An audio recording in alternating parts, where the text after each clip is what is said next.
Ifioma, we're late for school. Come on, hurry! Adana's voice called from the end of the hallway, sweet and worried, exactly the kind of voice teachers often praise proof that little Adana loved her older sister so much. Ifioma was walking quickly toward the stairs. Her arms held a stack of notebooks, her mind still thinking about the test in the next period. 9 years old in 4th grade, and she had never been late to school a single day.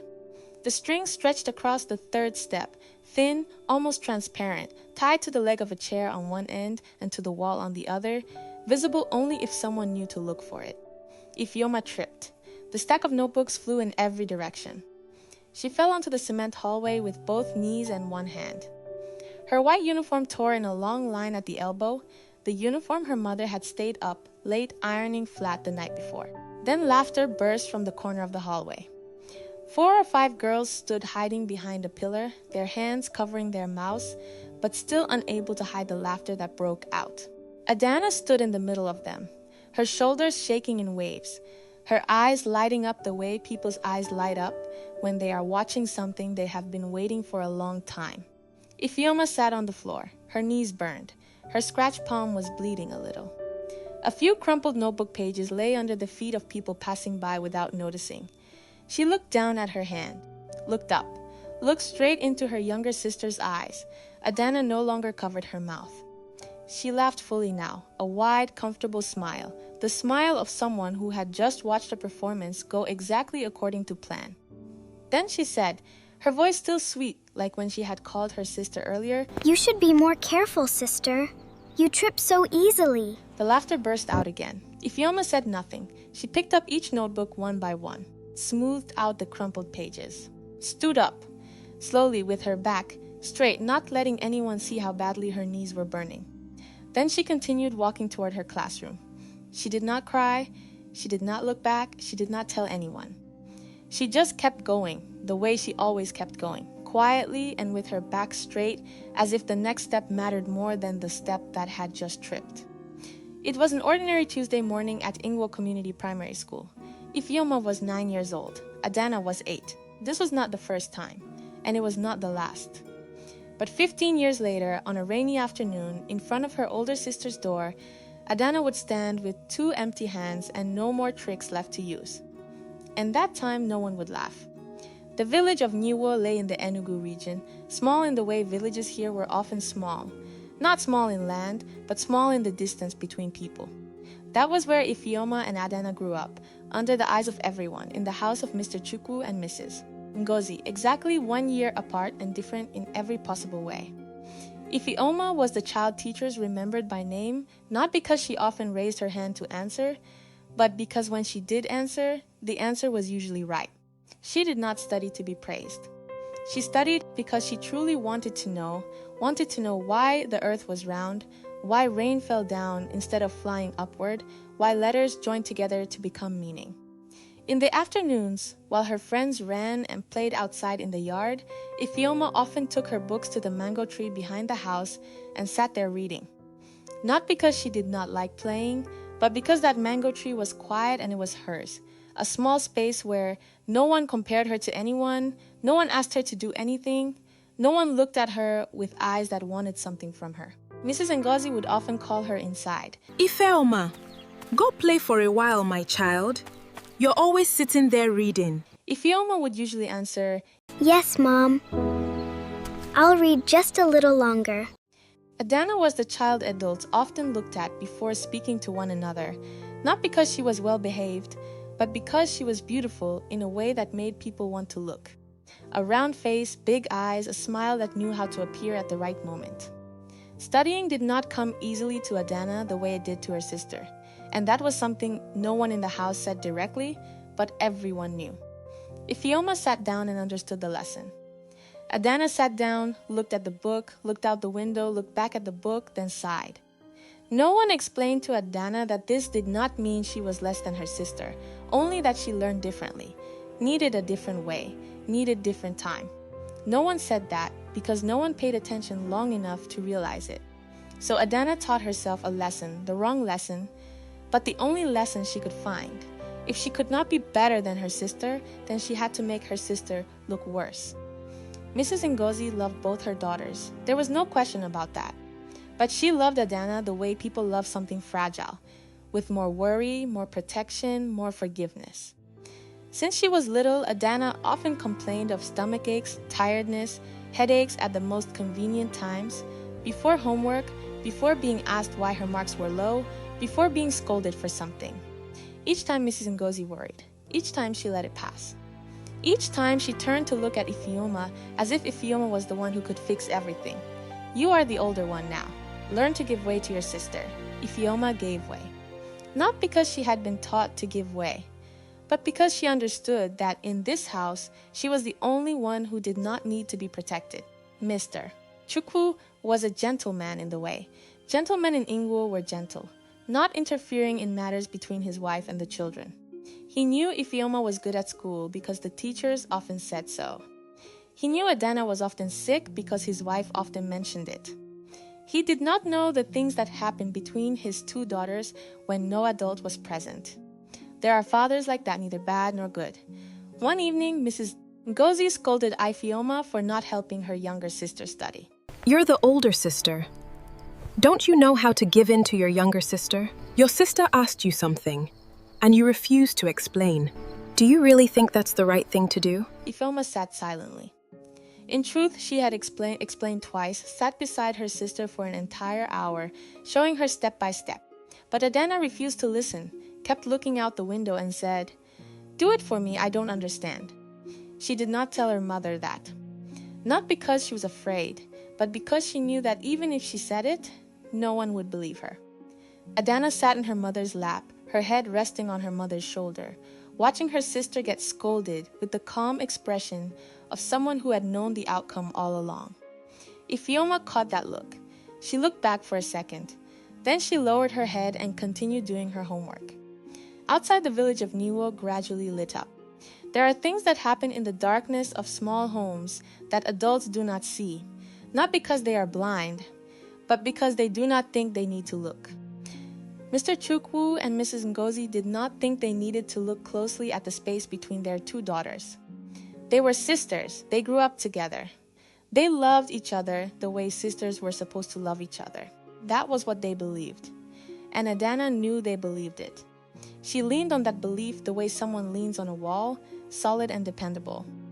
The first incident Ifeoma remembered most clearly happened in 4th grade, a week before the school cultural festival, when she had been practicing a dance for 2 weeks in the white uniform Mrs. Ngozi had bought especially for the occasion. That day, she was walking toward the stairs when she tripped over a string that Adana and her friends had tied there beforehand. She fell onto the cement floor. Her white shirt tore in a long line at the elbow Mrs. Ngozi heard the noise and ran out. She saw Ifeoma sitting on the floor with her torn shirt. She saw Adana standing nearby with a worried look on her face. Sister, are you hurt? "Mama, I ran to get you right away." Mrs. Ngozi asked what had happened. Adana said her sister had been in too much of a hurry and had tripped Mrs. Ngozi sighed as she looked at the torn shirt and then at Ifeoma. You need to be more careful when you're walking. That uniform wasn't cheap, you know? Ifa looked at her younger sister for a second. Adana looked back calmly. Yes, Mom. I understand. The second time was in 5th grade. During an oral math test, the teacher called students to the board one by one. Ifeoma had prepared carefully. But Ifeoma was not in the classroom when the teacher called her name. She was in the bathroom at the end of the hallway, the door locked from the outside, with a small stick wedged into the crack, something that could not be removed from the inside. She knocked and called for help. No one heard because recess was over and everyone had already returned to class. By the time the security guard walked by, heard the knocking, and opened the door, the test had long since ended. The teacher gave Ifeoma a 0 for being absent without explanation. It was the first 0 she had ever received in her life. When she got home, Mrs. Ngozi asked about it. Ifeoma explained. Mrs. Ngozi looked at Adana. Adana shrugged. "I don't know anything about it, Mama. I was in class at that time. No one could prove anything. That little stick did not have anyone's name on it." Mrs. Ngozi sighed. You need to take better care of yourself, Ifeoma. Don't let something like that happen again. As if it were Fioma's fault. The third time involved her literature exercise book. the one she had written in carefully page after page, with neat handwriting and not a single crossed-out word. On the day it was due, she searched through her entire school bag and could not find it. She asked the teacher if she could turn it in late. The teacher refused. Rules were rules. That evening, she found the exercise book under Adana's bed, pushed deep underneath, close to the wall. She picked up the book and stood in the doorway looking inside. Adana was lying on the bed staring at the ceiling. Hearing the sound, she turned and looked at her sister. Then at the exercise book in her sister's hand. Hontaking, that's your workbook? How did it end up there? Maybe you left it there and forgot about it. Her voice was as calm as someone commenting on the weather. Ifeoma stood in the doorway holding the exercise book and understood that there was nothing to say. No evidence, no witnesses. Just the exercise book under the bed and the phrase "you probably forgot it there," a phrase her mother would believe if she told the story. She turned away, put the exercise book back into her school bag for the next day. But perhaps the most frequent and most persistent thing was homework. Adana had a collection of excuses impressive enough to be admired. I'm tired. I don't understand this lesson. It's okay, let's look at this example again. You've explained it so many times and I still don't understand. Tomorrow I'll do it myself. That tomorrow I'll do it myself never came. Ifeoma knew that. But every time she refused, Adana cried, not loudly. Just enough for her eyes to turn red and her lips to tremble slightly, enough for Mrs. Ngozi to walk past and ask what was wrong. And then Adana would say, "Nothing, Mama. My sister just doesn't want to help me." Her voice was soft, not accusing, just sad. Mrs. Ngozi would look at Ifeoma. Ifeoma would sigh, sit down, and do the homework for her sister. Ifeoma did not tell her parents. Not because she did not want to, but because she had tried once, in 3rd grade, when the bruise on her knee from another setup had not even healed yet. She had sat beside her mother and told the whole story from beginning to end, calmly, without crying, just telling the truth. Mrs. Ngozi listened and looked at her for a moment. Then she called Adana into the room. Adana came in with big red eyes. No one knew she had prepared that expression before entering. Did you do that? No, Mom. Why would you believe that, Mom? I care about my sister so much. Looked at Adana. Then looked back at Ifeoma. Enough. Stop fighting with each other. You are sisters. You should love each other. That was the first time and also the last time Ifeoma ever told anyone. After that day, she understood something that a 9-year-old child should never have to understand so early. There are truths that, no matter how loudly, clearly, or often they are spoken, people still choose not to hear. She tucked that truth away inside herself, kept going to school, kept sitting under the mango tree reading books, kept standing up every time she fell. Outside the village of Ningwo knew nothing about what happened inside the house of Mr. Chukwu and Mrs. Ngozi, because those things did not happen where people could see them. Time in Ningwo moved with the rhythm of rainy seasons and dry seasons, never rushing, never announcing itself, simply arriving and leaving, making people a little older without them noticing. When Ifeoma was 18, she was no longer the little girl who sat under the mango tree. She wanted to become a teacher. Not because she had no other options, but because she remembered the feeling of finally understanding something she had not known before, and she wanted to create that feeling for other people. She wanted to stand in front of a classroom and watch students' eyes light up when words began to make sense. That was what she wanted to do. Nothing more complicated than that. The young men in Guo began noticing Ifeoma when she was in 12th grade. Not because she tried to be noticed, but because some people give off something without effort, something that makes others want to come closer without quite understanding why. The first young man was Obina, the blacksmith's son from the far end of the village. Tall, always smiling, he came to visit her house. Mrs. Ngozi welcomed him warmly. Mr. Chukwu nodded approvingly. Ifeoma thanked him and declined, not because Obina was not a good person, but because that year she was preparing for university entrance exams, and there was no room in her mind for anything except books and study guides covering the walls of her bedroom. The second one, the third, the fourth. Her answer remained the same, Mrs. Ngozi began to worry in the way mothers in Ingwo when their daughters showed no interest in marriage. You are growing up now, my daughter. You need to start thinking ahead. I know you want to succeed in your studies, and I am proud of you for that. I want to finish my education first, Mother. Study, yes. But you also have to. Mother, I already know what I want. Trust me, Mother.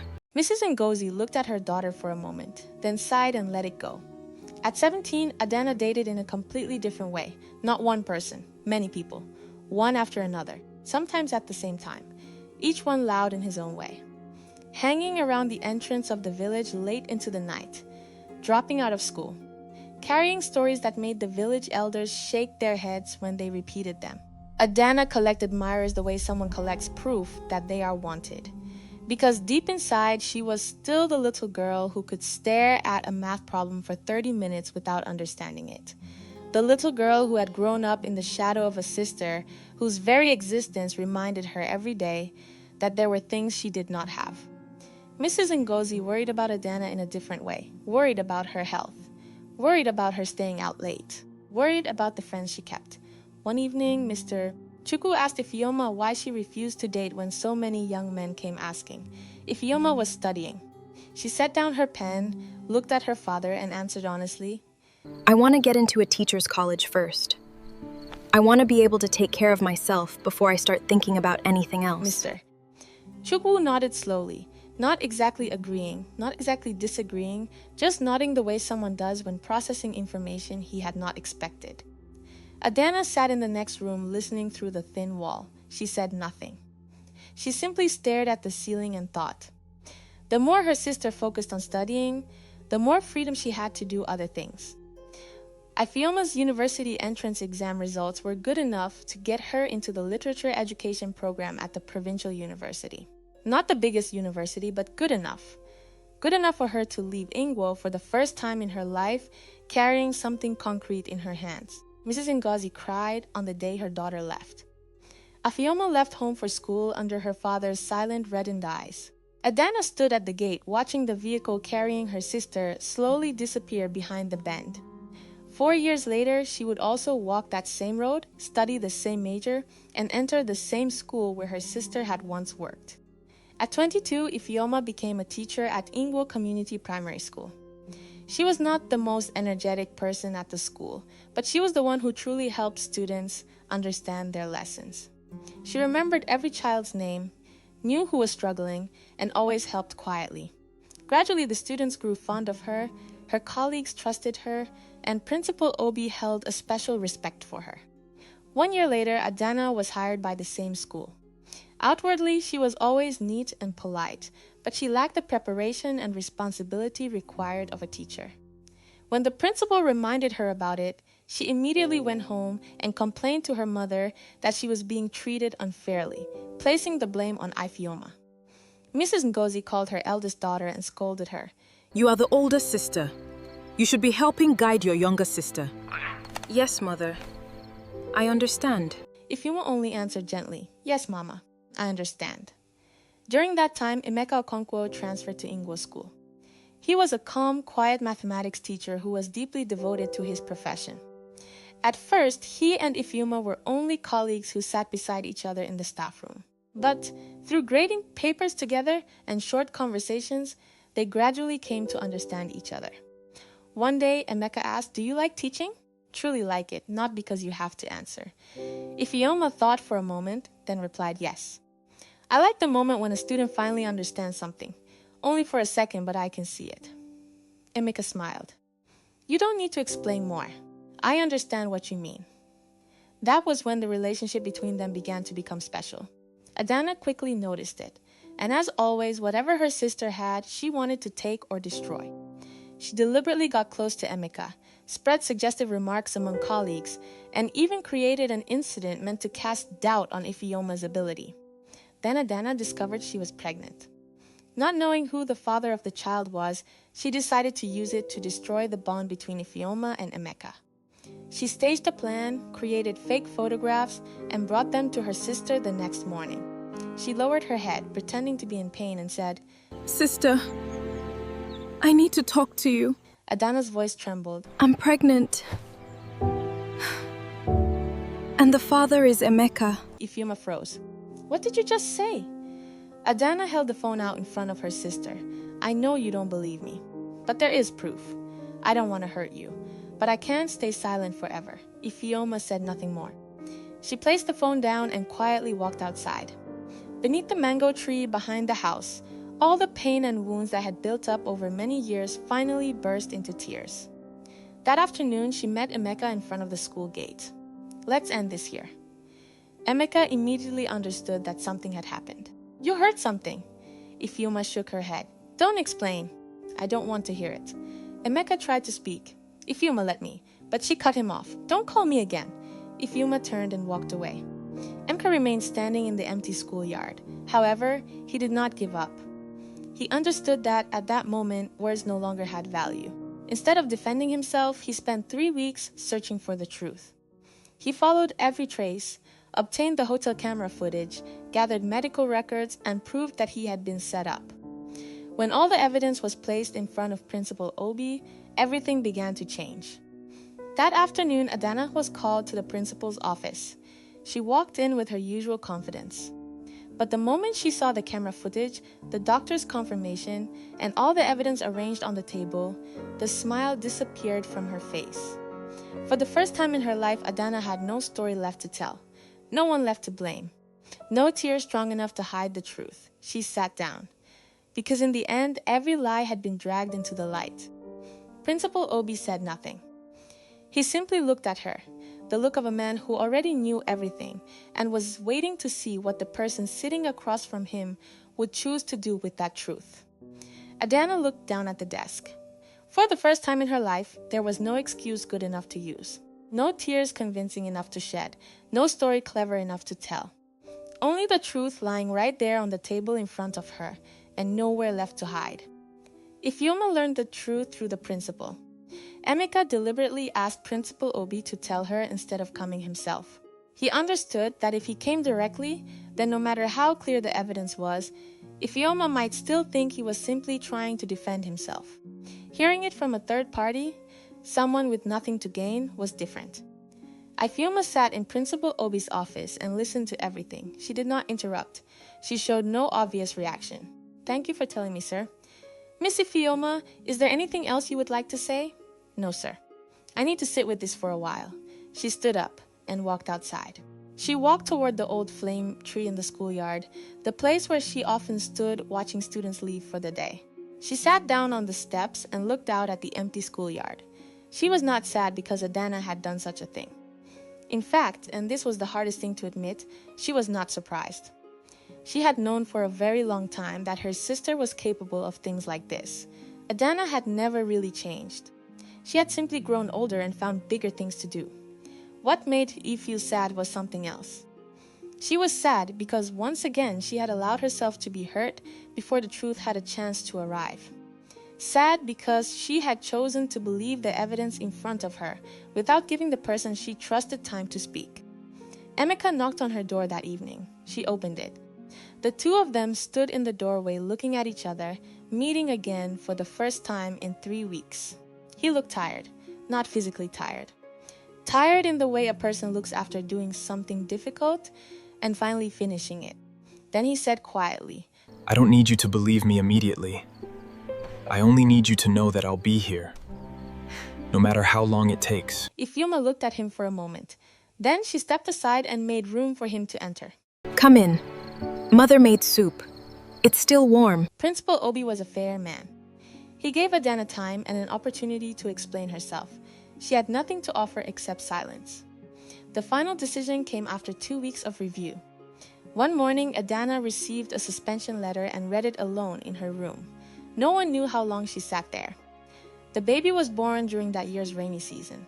Adana gave the child a name and continued living the way she always had, searching for the next man, searching for the next source of support, searching for something that could fill a void inside her that she had never been able to name. But no support is strong when the person leaning on it never learns to stand on her own feet. Money ran out. People left. Ningwa was a small village, and people remembered things. They remembered for a very long time, the way people in small villages often do. One morning, Adana left her child with Mr. Chukwu and Mrs. Ngozi and disappeared. The child grew up with her grandparents in the house in Ingwo. A cheerful child who knew nothing about the things adults had done before she was born. Every morning, she ran into the yard before Mr. Chukwu could call her back for breakfast. She often asked questions her grandparents never knew how to answer. Grandpa, where did my mother go? Your mother went away for work. When it's time, she'll come back, my child. Then when will she come back? I don't know, my child. The little girl nodded and ran back outside. Children accept incomplete answers in ways adults cannot, because they are still too busy living to sit down with pain. Mrs. Ngozi grew older. She thought about the evenings when she scolded Ifeoma for refusing to give way to her younger sister. She thought about the years she chose not to look, chose not to ask, chose to believe the more comfortable version of the truth. She wanted to apologize to Ifeoma, but she did not know where to begin with an apology that needed to cover so many years. 5 years passed. Ingwo had not changed much. The flame tree still stood in the schoolyard. The red dirt road was still there. The houses were still there. Ifeoma and Emeka lived in a small house near the school, not large, 2 bedrooms, a small front yard, a backyard with a mango tree that Emeka had planted because she once told him about the mango tree from her childhood. Why did you plant a mango tree for me? So you'd have a place to sit and read. I don't want you sitting in the schoolyard. She looked at him for a moment. You remember that story? I remember everything you tell me. They had 2 children. A son named Chukwemeka, 7 years old, always asking math questions that his father could barely answer. A daughter named Adeze, 5 years old, who always climbed into her mother's lap at exactly the moment her mother was busiest. Mornings were filled with children's voices and the smell of hot food. Evenings were filled with study lamps and the sound of Emeka tapping a pen against the desk while preparing lesson plans. Not wealthy by the standards people in Ingwo used to measure wealth. No large house, no fancy car. But it was a life built by Ifeoma's own hands. Her name was on everything that belonged to her. No one could take it away. Adana returned to Ingwo one rainy afternoon. No one knew beforehand. There was no announcement. Just a woman stepping off the last bus of the day with a small handbag and standing at the edge of the village, looking down the familiar road like a stranger looking at a distant place. 5 years is not a short time. One look at her face was enough to understand that those 5 years had not been easy. She arrived at Ifeoma's house just before dark. Rain still drifted lightly from the sky. She stood outside the gate, looking at the warm yellow lights inside the house, hearing children's voices, hearing Emeka calling the children to dinner, smelling food all the way from the gate. She stood there for a while. Then she knocked. Ifeoma opened the door. The 2 sisters looked at each other for the first time in 5 years. Neither spoke. The silence lasted long enough to feel the full weight of those 5 years. Adana looked different, not just older. Different in the way people change after living through things that take part of them away. Sister Ifeoma, can I come in? Ifeoma looked at her for a moment. Come in. Adana looked around the room, at the family photographs on the wall.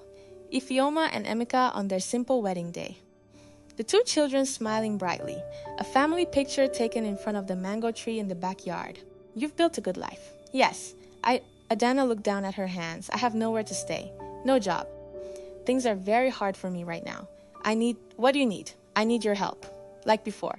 The room became very quiet. Outside, the rain continued to fall softly. Adana, I can't help you. Adana blinked. It's not because I hate you. Ifeoma spoke slowly and clearly.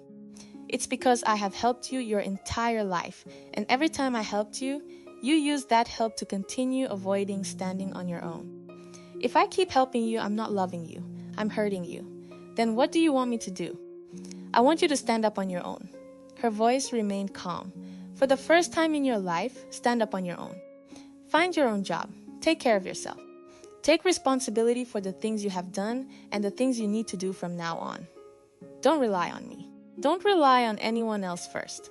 Adana sat with those words. Her eyes turned red. This time not because she chose it, but because something real had finally touched her. I don't know if I can do that. I don't know either. Ifeoma answered honestly, but only you can find that out. No one can find it out for you. Adana sat quietly for a while longer. Then she stood up. said nothing else, and walked toward the door. Before stepping outside, she stopped, without turning around, standing with her back to her sister. The child... Is she healthy? Ifeoma looked at her sister's back. Yes, she's growing up well. Your parents have taken good care of her. Adana nodded once. Thank you. Then she stepped out into the rain. That night, after the children had fallen asleep, Ifeoma sat on the front porch steps. Emeka brought out 2 cups of hot tea and sat beside her. I heard everything. He spoke softly. Do you think I did the right thing? Emeka did not answer immediately. He tapped his thighs slowly, a habit, even though there was no pen in his hand. I think you gave her the only thing that could truly help her. Whether she uses it or not, that part is up to her. Ifeoma looked out at the garden. The mango tree Emeka had planted stood quietly in the darkness after the rain. Drops of water still clung to the leaves. Occasionally, one would fall to the ground with a soft sound. When I was little, I used to sit alone under the mango tree behind our house. I know. You told me. Back then, all I wanted was a place that belonged to me.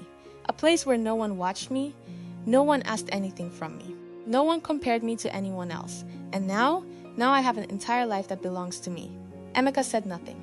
He simply placed his hand gently over hers. She took a sip of tea and smiled. A happy smile.